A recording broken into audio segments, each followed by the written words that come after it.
Hey everybody, what's up? It's Chase. Welcome to another episode of the Chase Jarvis Live Show here on Creative Live, where I unleash the power of the brains of the smartest, most talented, hardworking, and creative people on the planet with the goal of helping you live your dreams. And our guest today is Payal Kadakia. You are probably familiar with the insane success of a company called ClassPass. Well, Payal is not only a mother and artist, but she's also the entrepreneur that started that company. Again, more than 30,000 partner studios across 30 countries and 100 million hours of workouts that you signed up for in order to make her company come to life as one of the premier ways that anyone can have access to boutique studios. This is a huge episode. Payal comes from an Indian American background. She was a consultant at Bain and then left that safe world, the safety net that our parents and our career counselors all told us to chase to pursue her dreams. And in this episode, we talk about that leap. We talk about how when you have a purpose, how the judgment and outside influence of others, how it impacts you a lot less because you're doing the true thing that you're supposed to be doing. We talked about why doing things that light you up will also impact other areas of your life in the most positive and fruitful and beneficial way. And lastly, we cover things like entrepreneurship and how it looks like science from the outside, but how she knows, I know, and so many of the best entrepreneurs in the world know that it's actually an art. I'm going to get out of the way and let you enjoy this conversation between yours truly and Payal Kadakia.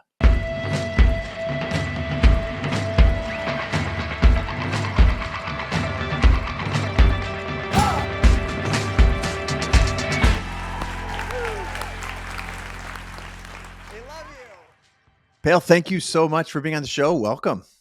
Thanks for having me, Chase. Great to be here.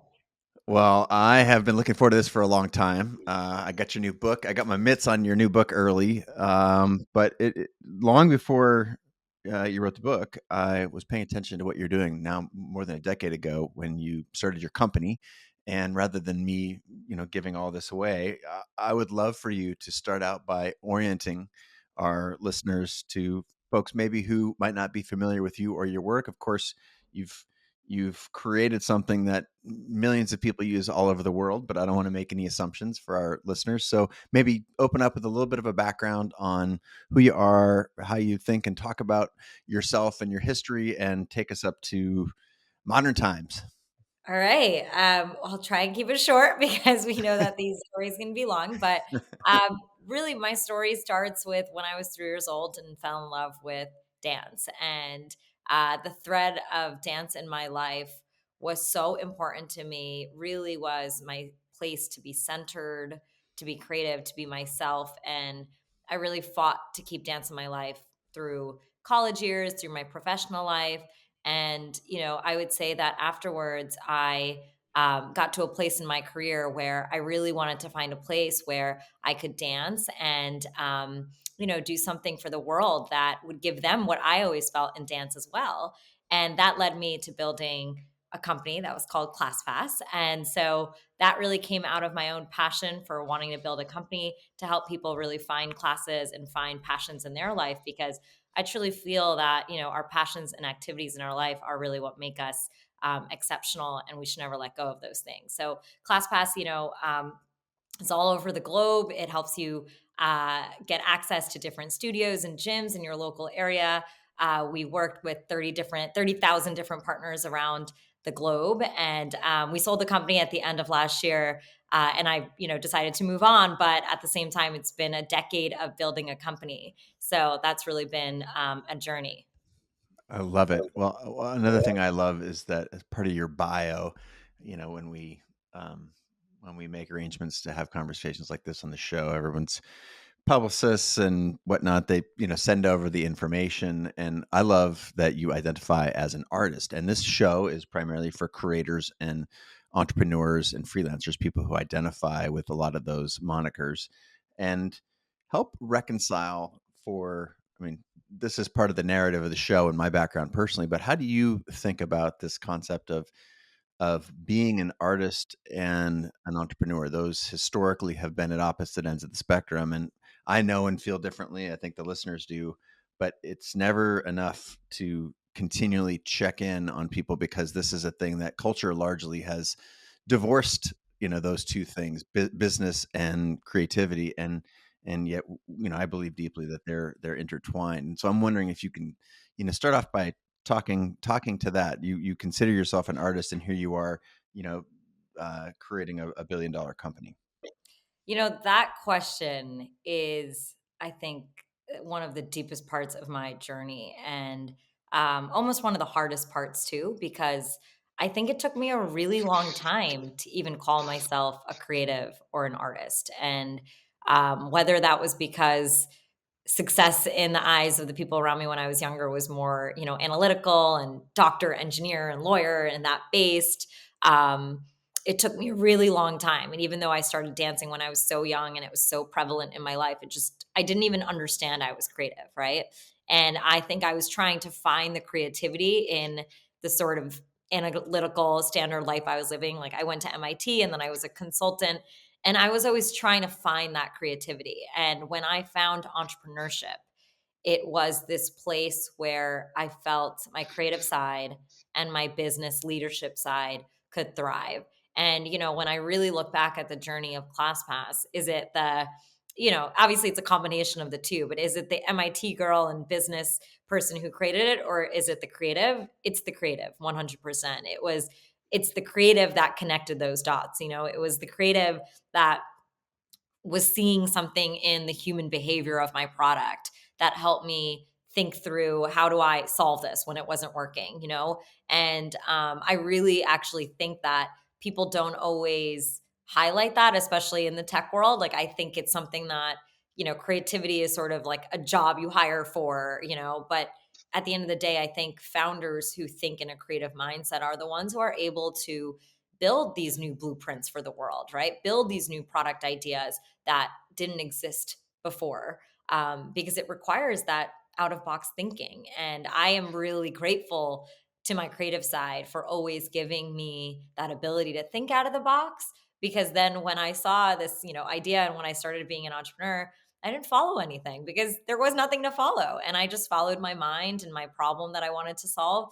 And it led me to, giving something to the world that I'm really proud of today. But it really is an art. And it's funny, I literally was messaging someone this morning about this. I actually feel like entrepreneurship today almost feels like a science, less of an art, but it actually is such an art to build a Yeah. company. And it's almost because there's so many now out there that I feel like people think it's like you do this and then you do this and then you exit and then blah blah and here's the data, and it's not. It doesn't. I think the big ideas that we've seen in the world truly came from a sense of solving a problem and a lot of creativity. Well, let's go back to, I think you shared a point that is a thread throughout this show's 11-year history, and that early on, this sort of identity crisis. You thought of yourself as a dancer, and yet the surrounding you, I'm just going to make these positions up, but your parents, your career counselors, your peers, your grandparents, they were oriented around jobs that pay the bills, and so get specific for us. How did you reconcile those things, or did you not reconcile those? I mean, you went into consulting at Bain, which is, I think most folks, well, I find there's a creative side to everything, but that seems like you originally listened or took the guidance from those, the career counselors and the parents who wanted the best from you, but also, it didn't seem like that was pursuing your heart. That may have been pursuing some other cultural aspirations or something. I'm wondering if you can fill in the blank spots for us here and help me understand how you actually wrangled the creativity to a point in your life where you were able to put it to use, like, unabashedly in front of everybody who thought that it was better to, be running science experiments than solving problems that you were passionate about. Yeah, I mean, I would say if I think about these dualities I've had in my life, I would break down a younger childhood, and I talk a lot about this as well, to being Indian and American. Okay. So just having sort of like two really strong identities and ethnicities and cultural backgrounds really shaped me. And also, in a way, broke me into two. So I was, by the week, I was with in my school, I was a cheerleader.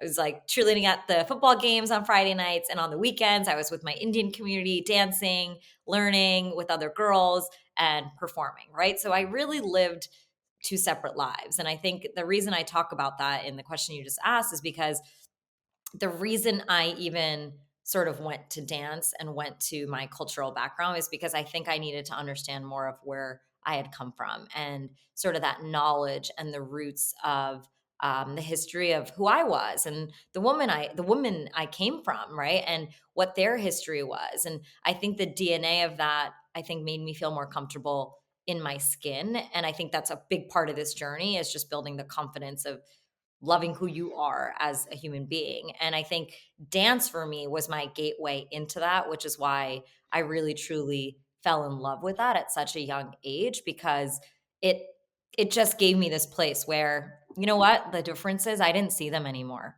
right? And I think the world wants to put us in boxes and put expectations on us. For some reason, when I found dance and I would perform, everything disappeared. It was like I felt like I was the tallest person in the room, and I'm a really small human person. I'm 4'11". So I think I learned how to go beyond my skin and my, my being, and sort of go into this out of body experience to shine.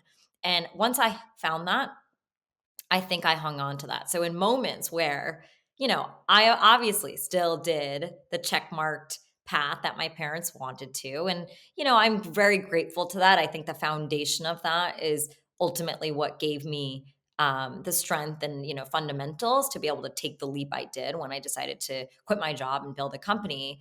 But I would say that through that journey, I was always fighting for this space in my life to dance. So at MIT, like I went and started the Indian dance group on campus, right? Like whenever that community and that place didn't exist for me, I went and sought it out. And I think when I went to New York, like literally the first day I moved into my apartment before I started my job at Bain, I went and found a Bollywood dance class to take.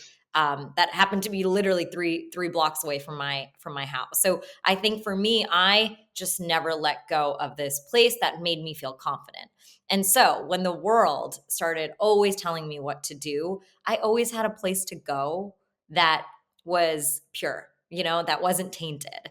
And I really truly believe like everyone needs that in their life, this place where they can be themselves. And eventually it's like I knew that I needed to stay in that place even more. And so what I did, and this is sort of like my personal journey, when I decided I knew I needed to fight a bit more to do what I wanted and start getting off this train that I felt like society was pushing me towards, I decided I would take like a half step. I wasn't ready to jump off a cliff. And I think, this is what most people do. You kind of have to like see what works and see what's going to feel right. And so I took a more corporate job that like wasn't necessarily like the standard and the gold star. So it was like the first time in my life I wasn't doing the thing that was like at the top of what everyone should be doing. And so most of the people around me were like, "What are you doing? Like taking a more 9 to 5 job?" But like to me that worked because what it gave me was predictable hours. It still gave me a salary, and guess what? From 5 to 10, I could dance and do anything I wanted without someone being like, "Oh no, you need to create a presentation or show up to this meeting or travel." And so it gave me what I needed at the time.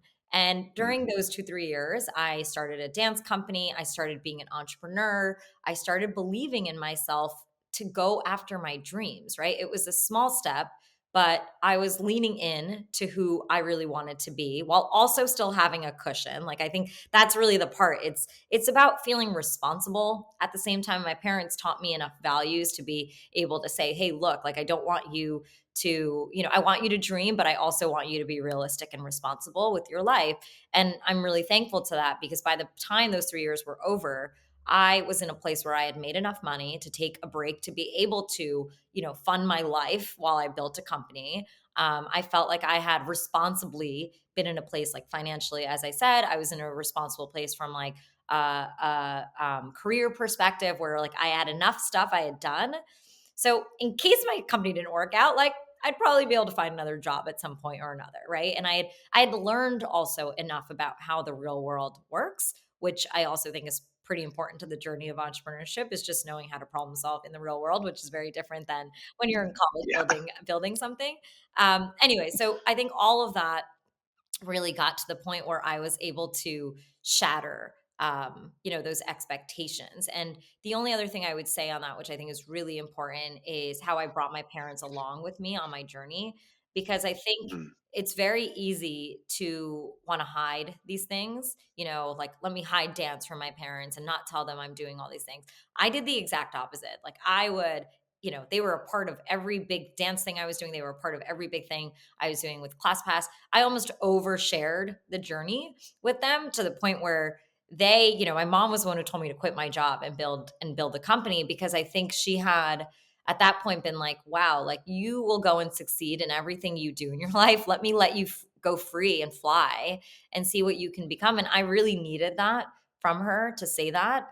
And those wings, I took those wings and I took everything my parents had taught me in the foundational values, and I went after my dreams. And I think once I started getting over my fear of what was like on the other side of that, more doors just kept opening, like more and more and more. And, that's, I think, a part of the pattern that gets any of us to these points where we build these things.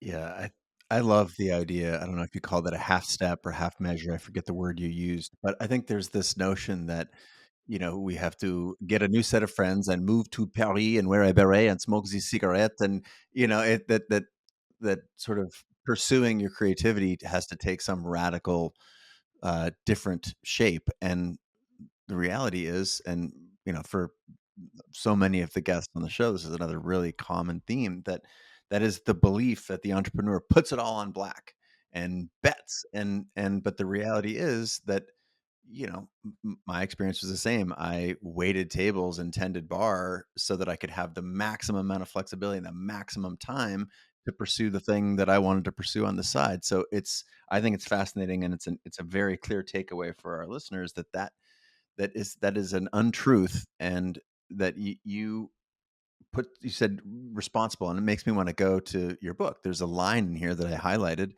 life is full of practical considerations. We need to pay bills and take care of responsibilities to family, work, and so on. But that does not mean we can't also go for what we want in our lives. By shifting our perceptions and developing a plan, we can approach apparent limits and constraints so these things work for us and instead of against us. So, you know, I think that is such a lovely nugget. And the last thing you mentioned before I grabbed the mic back was fear.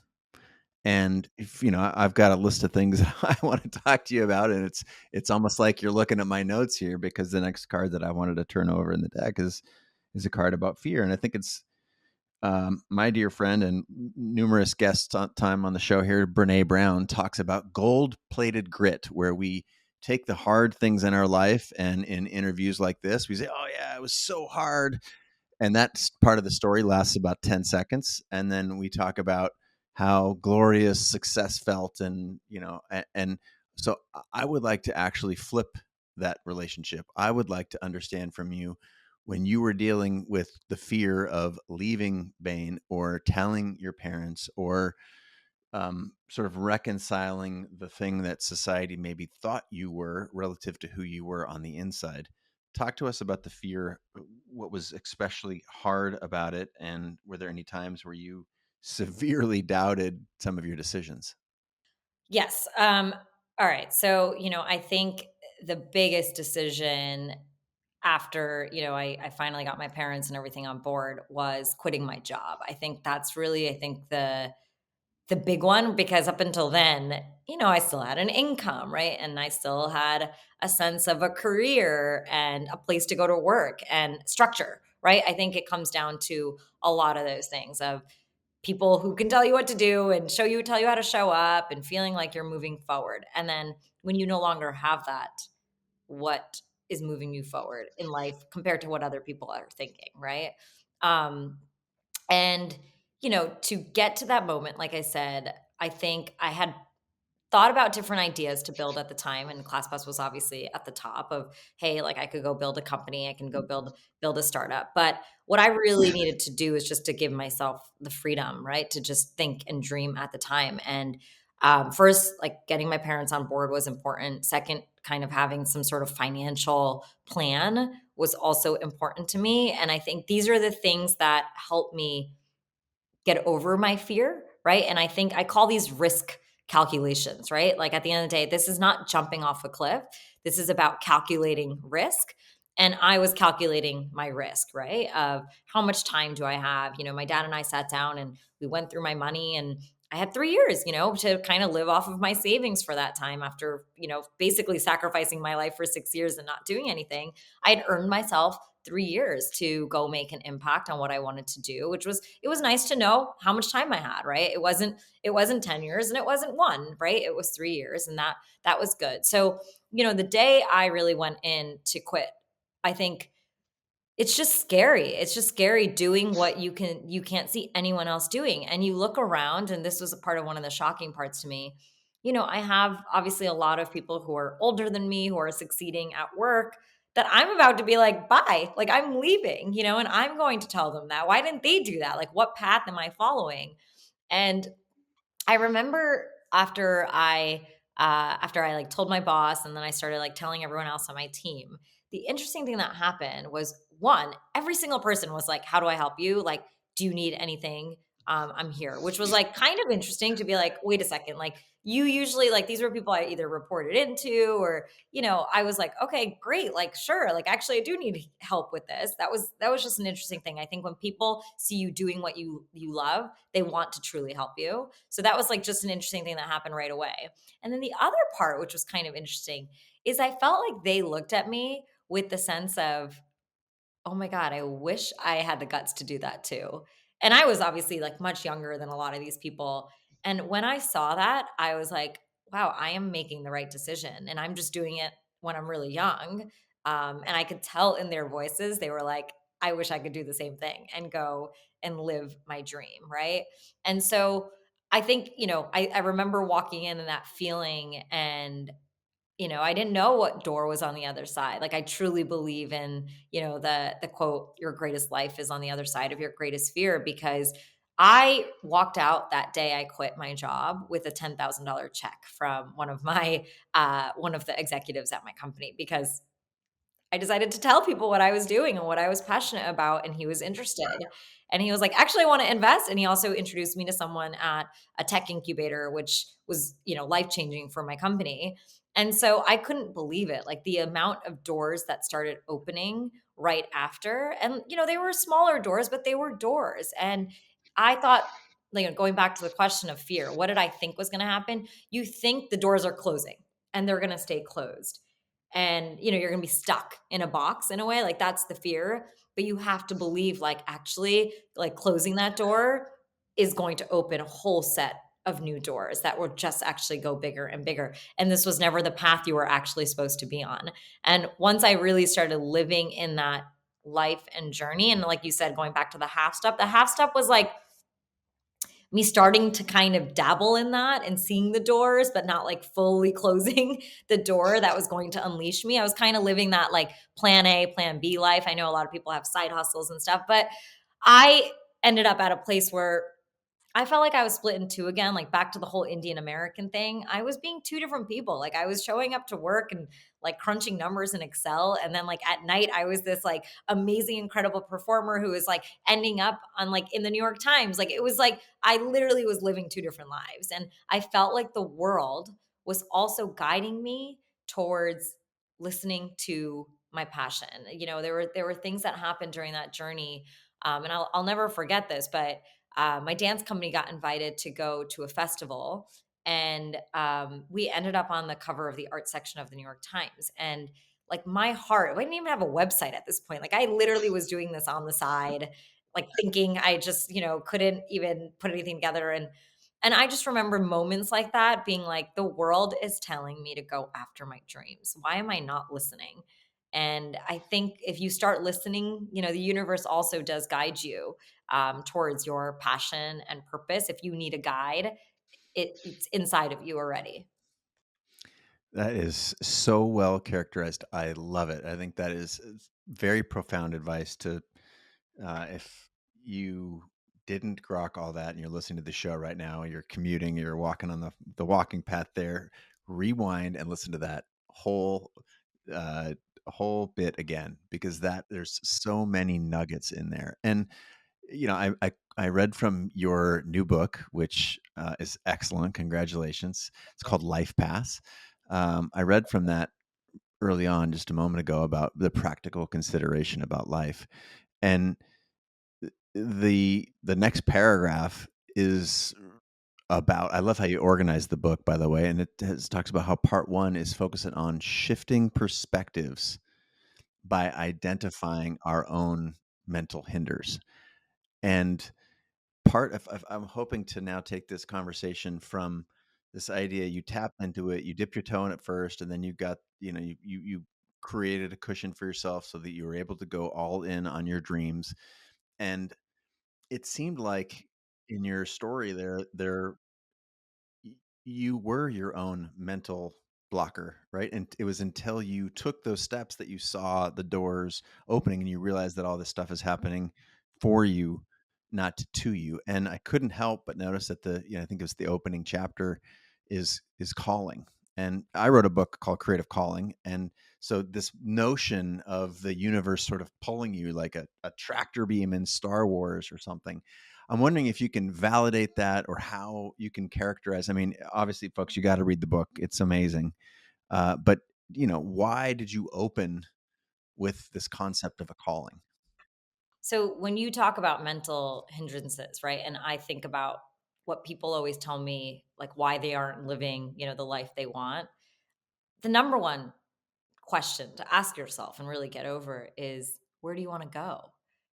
If I can tell you all the roadblocks to get through and how to get through them, right? And give you a plan, but you need to know where you're going. I can't tell you that. No one can tell you that. And, I always felt pretty lucky that I found something when I was really young, but I think people can find it at any point in their life. But having that why and that true north is the anchor, right? That will help you when those trees fall in the woods, you still know which direction you need to go. You just got to get over that tree. And, the whole book is set up to get over those trees, but the North Star comes from who you are and you need to find that, right? Because look, like figuring out what to do to just kind of appease society and appease what other people want from you, yeah, you'll move forward in life. But to have that rich, fulfilling life comes from having something that you deeply, deeply care about. And the way I define a calling is really about something that you love doing, but it's in service of other people, right? Because that's truly what we're all meant to do is it's actually about doing something you love and that you feel connected to and fuels you.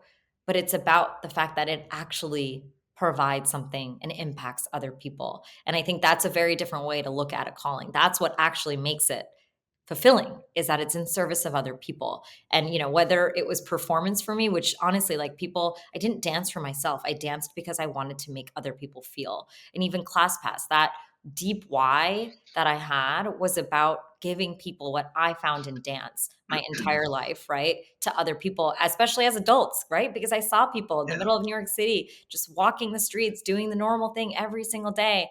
And here I was sort of dancing through the streets, ready for a performance when I was like 5 years old, working consulting. And I wanted other people to have that life to them. And, just to even like end that, I think about ClassPass and the journey. And, people always ask me, like, why didn't you give up? It's been a decade and we went through so many failures, so many points. And I think as an entrepreneur, if you don't care about that calling and that why, you're going to give up. It's just it makes the reward not worth it, And to me, when you're changing somebody's life and when I saw someone go to class and yes, it took us 3 years to get one person to class, I would do it all over again because getting someone to class and changing their life meant everything in the world to me and I was going to fight no matter what for that. Let's go back to the structure of the book. I love how it's organized, not necessarily the structure that you had as a Bain consultant moving into, but the structure of the book. Again, three parts: your life, your limits, and your life pass. Now we've talked about, you just talked about calling. Expectations is another chapter that we've sort of walked through as a, unintentionally. We're covering or the part one here. We talked a little bit about fear, and uh, I wonder if you could just explicitly. We've talked about embedded in your personal identity that having sort of uh, dual life, as you talked about, but it was really when you put those things together that you were able to stand out. And I've got a phrase that you can't both stand out and fit in at the same time. Yet that's what so many of us, do in our lives. So I'm wondering if, the role that identity played when you were able to say, "This is who I am," fully, completely showing up, and putting it. Was there what changed when you did that? Ultimately, I look back at ClassPass, and I don't know what other DNA of a human being could have created that, right? Because with my background, even though I may have not felt proud of all those threads of who I was at the time, those were the different threads that made me be the perfect person to create a company. Who is going working consulting and running in and out of, Pilates classes and dance classes in the middle of meetings, you know? I was like living that sort of before I even in a way created a product like that. And I thought I was weird for doing it at the time, right? But at the end of the day, I realized I actually had a human calling inside of me and a feeling inside of me that the rest of the world was craving as well, right? And so ultimately, like when I think about what changed over time was the more I started leaning into what I loved, which, like I said, for me was that anchor was dance. Every single time I did that, I felt more confident in who I was. And so the more hours I spent doing something I loved just started overtaking the hours of doing something I didn't enjoy. And ultimately, I knew I wanted to be doing that more and being in a zone and in a state of flow that made me feel alive. And at some point, I just realized like the corporate world and working in like in the offices and the way I was just not my jam. And it wasn't my way of working. I didn't want to be in like big meetings and all. It just wasn't my, and this thread's come up in my life, even as ClassPass got bigger, like these things have come up in my life, but I've been very, very attuned to who I was, what environments I like to be in, which is another big thing in it about identity that I talk about is what environments do you want to be in? We don't, I think we think that we have to be wherever everyone tells us to be, but no, we craft our own lives and the journeys and the environments we want to be in. I love being in a studio and dance classes and in classes in general, and I'm glad the rest of the world wanted to be too. But I didn't realize that's like where I thrived. Like even the clothes I was wearing to work were different than what I really wanted to be wearing. I wanted to be in leggings all the time.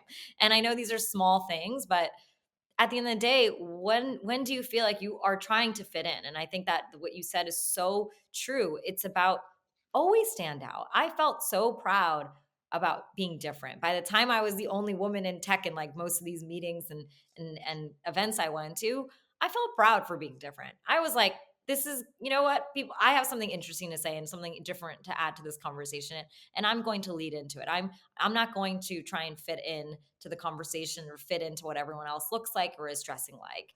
And I think when I started finding that strength in myself, and like I said, I do think a lot of it came from leaning into my confidence, which came from this dance side of who I was, because it gave me a core and a center and a calling in my life.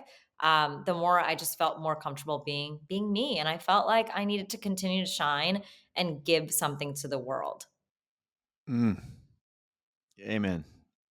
It's there's so like there's so much um there's so much texture in what you just shared. That is it's not written in any books anywhere, right? And you mentioned, you're creating this, like you're choosing how you where do you wanna what environments do you want to be in? I think there's this so prescient that, it's just it is creativity. It's creativity at a different scale, but you literally are you're in charge of creating all of the moments of your life. And sure, we all have to do things that we don't love. I'm sure, the quarterly financial review with your board of investors was less delightful than showing up at a class full of people who attended via ClassPass. I'm sure those were different feelings, but at the but at the base of it, like there we often lose sight of our own autonomy. And again, citing from the book,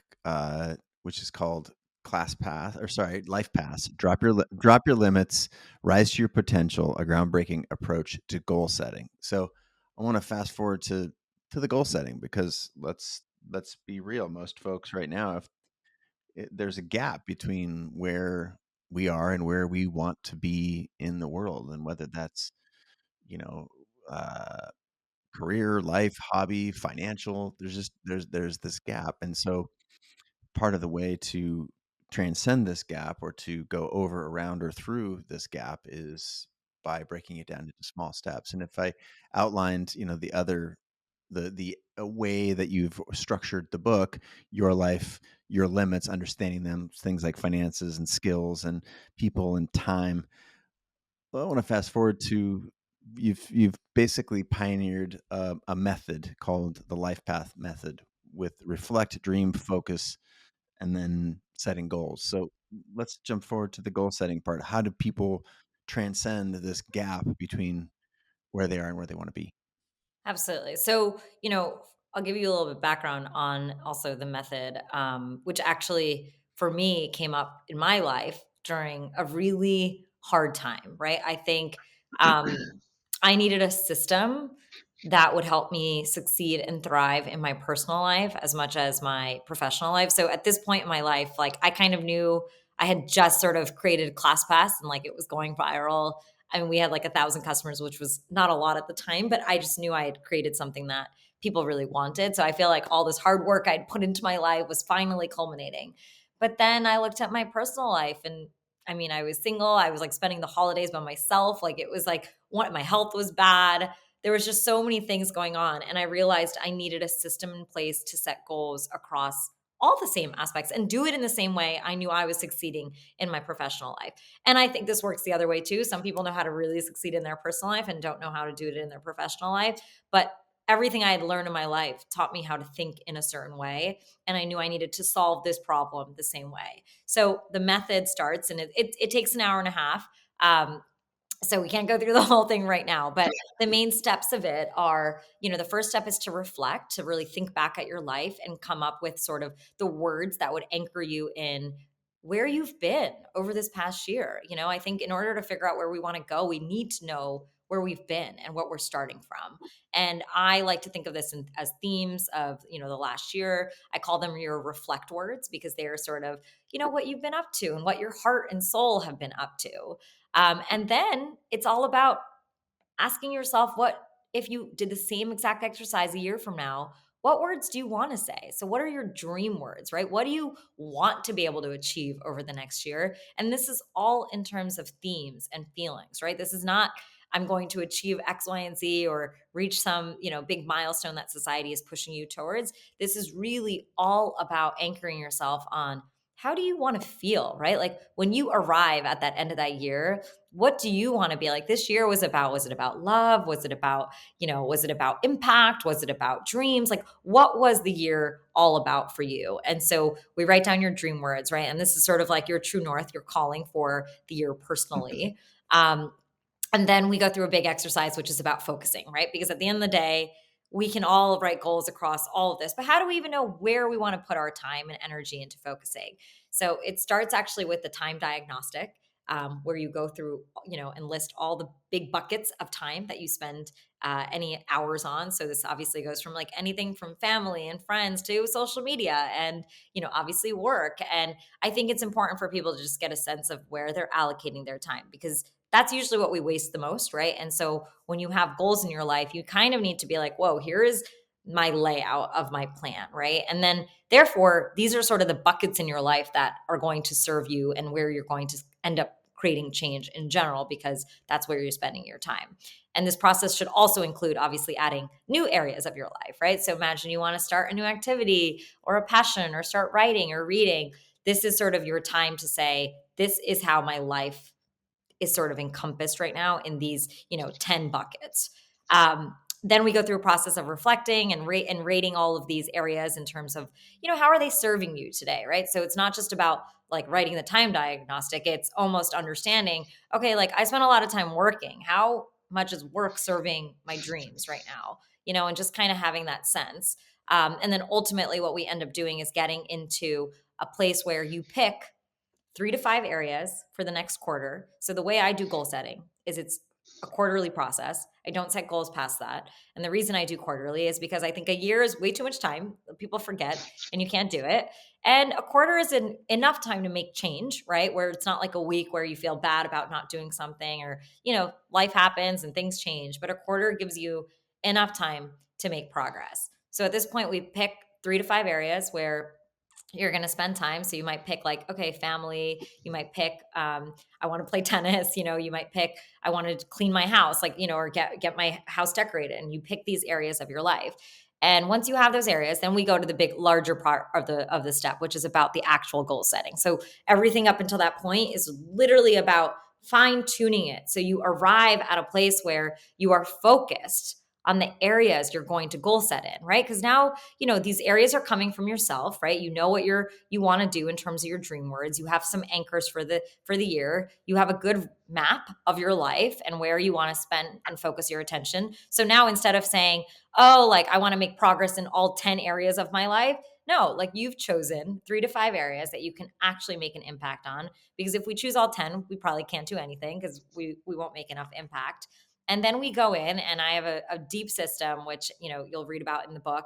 It's about how you actually set goals. Now that's the magic, right? It's actually how you set goals. People don't know always how is the best way in making them measurable, making sure that they start with the step that can actually be done. They set goals that are too big, right? And then therefore they never accomplish them. So I go through a system of helping people actually break down what a goal looks like. It could be as simple as I want to learn to play tennis. Now, what can you do in those 3 months? Okay.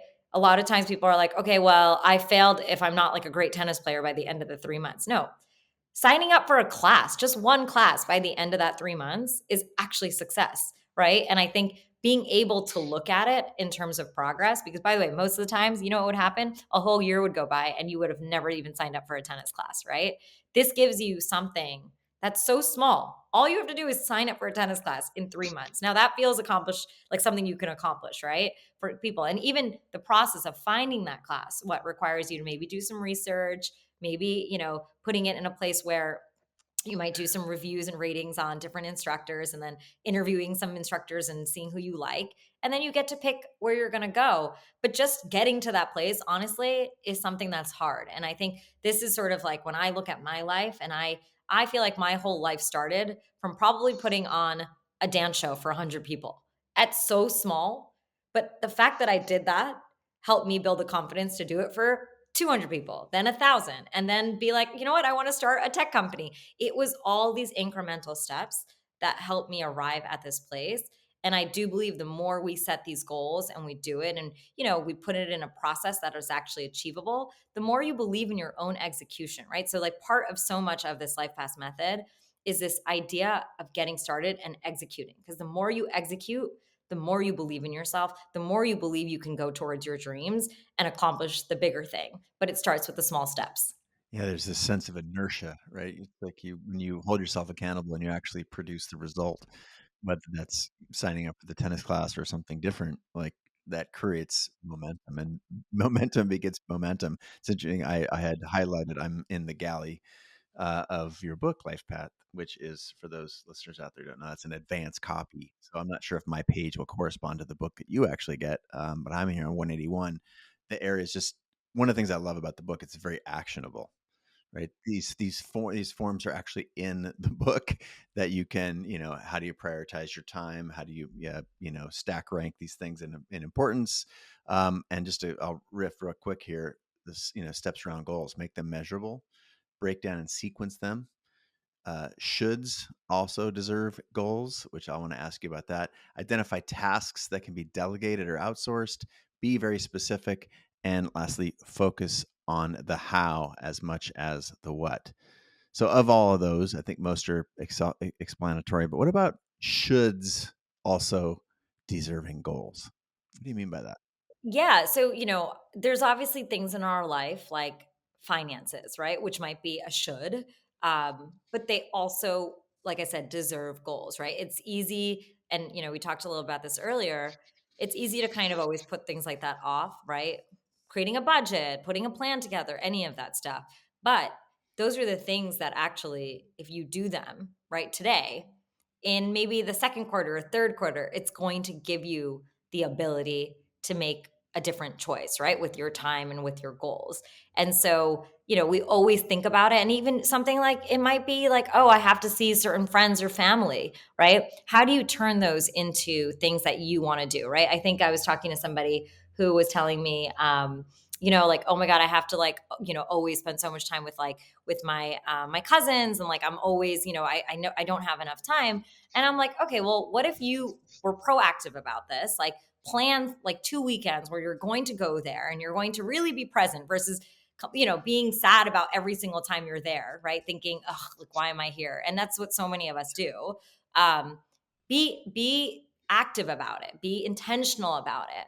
And you know what, you're probably going to enjoy those 2 weekends then with your cousins because you plan them, you put them into the system, you feel like you gave, they feel like you were there. And instead of it becoming this like long drawn out thing where it takes up so much of your time mentally, you're actually present and you get something from it too. So it really comes down to, like I said, even turning these things that we do think as responsibilities and obligations into things that actually are going to serve you and your dream words through the year. Dream words. I love it. Um, all right, changing directions. You said earlier something that stood out to me around you were a woman in tech and you went into rooms with people that didn't look like you, had different levels of experience, and you found a way to lean into that. And you cited that as ultimately something that was a strength and a differentiator and allowed you to pursue your dreams. Now, we have to start off by acknowledging there are all sorts of different privileges that people are born with. I'm white and male and born in the United States, and by most measures, that's basically almost every advantage that you can have. And it's important for us to acknowledge that there are all sorts of advantages or lack thereof. That said, there are rooms that everyone walks into where they feel like an outsider. And and so when you walked into originally these rooms full of tech entrepreneurs and venture capitalists and financiers, you acknowledged being one of the few women, if only woman, in the room. So what did frame your thinking and explain in a little bit more detail how you were able to take a thing that historically may be seen as a disadvantage and leverage it to something that if you, I think you used the words like empowered and confident, and that's there's like some good mind ninja shit going on in there. So how did you do that? You know, so it first started obviously like I didn't always feel comfortable, right? Like I think it's important to acknowledge that too. So even being at Bain and having to run these meetings with executives from huge like Fortune 500 companies, did I feel uncomfortable? Yes. Did I know I was smart? Yeah.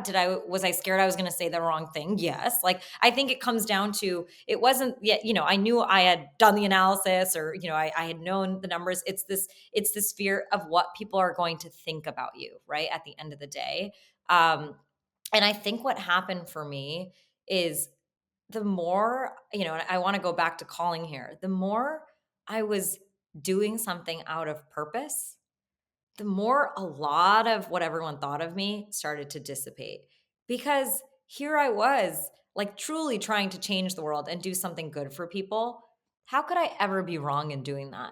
And that's when I think the story for me started to be so authentic. And I go back to that too, is the authenticity.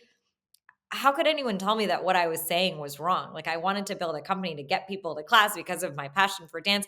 It just felt really authentic to me, and the way I was going to go about it like felt genuine. And I think when you start acting in that authentic way that's coming from a really deep sense of purpose, you just stop questioning anyone thinking about you, which is why I go back to identity and environments. Because if you are in environments that make you feel uncomfortable, you're probably not necessarily like doing something in line with your purpose necessarily, right? And you're probably not around the right people. Obviously, like, you need to raise capital and do all these things, and those meetings are uncomfortable. But, I started finding people and investors who were really like leaning into even my story. Like, most of my investors even watched me dance. They would come to my shows. And I realized, like, even through my journey, like, there were investors I said no to ultimately, even when ClassPass started growing, because I'm like, I don't know you, and I don't know if you believe in me and my ethos and the ethos of this company, because I was building something with such a deep why. And I think you have to keep going back to that. And I was careful about who I surrounded the room with. Like, this was obviously before, I didn't get a choice. Afterwards, I did have a little bit of a choice. And I needed to protect that environment because I never wanted that sense of purpose to go away from the company. I never wanted it to leave me. And I do believe that I always felt like that was like my magic when I walked into a room. I felt like I had magic when I would walk into these rooms. And that's how everyone should feel, because you have something that's really unique. And, I think that's really what you have to fight for is that confidence in your own magic. Magic. I'm using that one. That one. Yeah. We're all The, magical. yeah, but say more, because this is what I feel like. The purpose of this show is to help connect people with their passions so that they can live their dreams. Because that, I believe, that is like the rocket ship to achievement, success, and most importantly, I would say fulfillment, is doing the thing that you are put on this planet to do. And maybe you have to experiment a little bit to find that. And we explored early on where the inputs are coming is your parents, your career counselor, do the responsible thing, or it doesn't mean getting a new set of friends, but give some advice on this passion piece, because now more than ever before, right? We live in a culture where 50 million Americans have a side hustle, and that's growing, right? That is like a huge piece of the workforce. Now, if we can get more people, the calculus that I do is, if we can get more people doing the things that they love and pursuing their passion and the purpose that they were put on this planet to do, God, isn't everything better for everybody when the whole world is sort of aligned on this? So, preach for us for just a second here about this sort of virtuous cycle of pursuing your passion, picking that passion and putting it to work in the market, making money, doing the thing that you love, and that sense of purpose. Give us a speech about what you've experienced following your passions, and maybe some horror stories when you see people who haven't. But give us a speech on why pursuing your passions matters.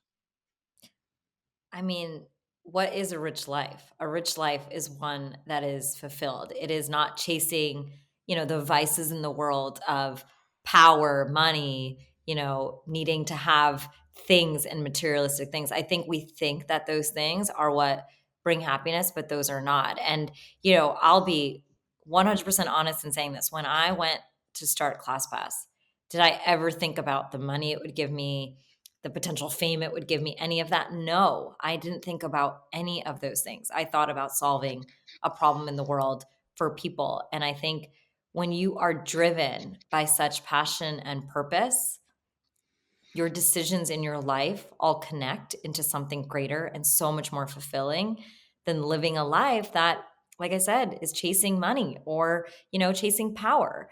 And, it's on an everyday level, you can really think about your actions and decisions and just start thinking about which decisions you are making in line with which vice, right? And which theme and which value.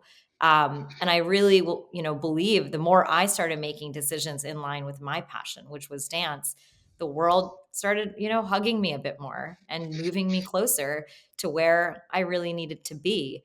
And yes, like, I've ultimately ended up with so much that I am so grateful for, more than I ever could have imagined. But at the end of the day, and that thing that I am most proud of is the fact that I helped people literally book over 100 million hours of their life in doing like soul nurturing experiences because of my platform.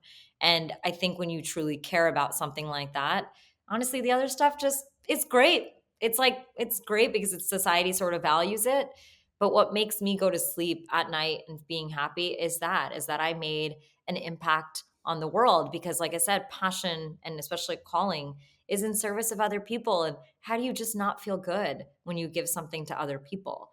And so you really need to think about how you turn that into, like we're going back to it, but into money, right? So now the trick here is, okay, how do you spend time on it? How do you test ideas? How do you build? How do you talk with people about ways to solve problems? And I truly believe entrepreneurship, the number one question every entrepreneur should ask themselves is, what problem in the world are you solving? You have to know that. Say Right? The more. best products Yeah. out there are about solving a problem, and I think the other part of it is knowing, how are you gonna measure that we've solved it? And to be honest, I didn't know that in the beginning when I started my company. I was chasing a product idea. I just thought I was gonna build an open table for classes, and, I had, I call them false signals of success. Actually, I talk a lot about them in my book as well. So Mhm. I thought, because we had raised money and because we had fame and, like, gotten press and all this stuff, that we were doing the right thing. And then I launched a beautiful product, and I thought like everything was just going to work, and it didn't at all. And it was like a slap in the face for me. And honestly, that was the moment I actually think I became an entrepreneur, when I failed, because it made me realize, wait a second, this isn't about putting on like a dog and pony show. This is about solving a problem in the world. Get to work and go solve the problem. And once I started doing that, and it's actually funny because there was a phase in those, I remember that there was a 6-month period where we had to like downsize our office. Like we literally were like working in such a different environment than we were in before. Like I wasn't talking to anyone, I wasn't telling anyone what we were doing, and we were isolated. And that was actually the most magical time of the company, because that's when we were actually figuring it out and doing a lot of the grinding work. And it wasn't about, being a parent for anyone else and appearing on anything or speaking at anything. It was about doing the work. And I think when you are doing the work and you are passionate about it, everything else really goes away. Gotta love the process. Pale, congrats on the book. Life Pass. Again, the subhead, Life Pass, drop your limits, rise to your potential, a groundbreaking approach to goal setting.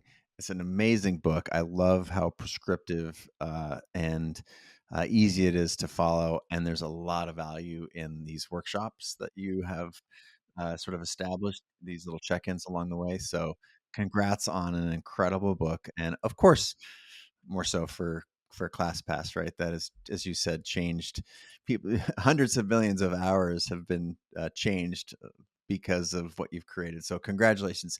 Thank you so much for being on the show. Tell people, outside of buying the book Life Pass, which we're really good at supporting authors in their week of launch. So we're gonna show up for you. What yeah, where else would you steer people to know more about you, to get more connected? I know you know the dance studio, and maybe it's social media. Where would you steer our Yeah, community? I'm on Instagram. I'm at Payal. That's Payal. And then, yeah, my dance company. It's SA Dance Company. You can find us, and if you want to learn more about Indian dance and our amazing culture, you can go there as well. Pyle, thanks so much for being on the show. Congratulations again. And to everybody out there in the world, let's show up. And it's really an incredible book. Congratulations. Thanks again. And until next time, I bid you and everybody else out there in the world adieu. Thank you so much for having me.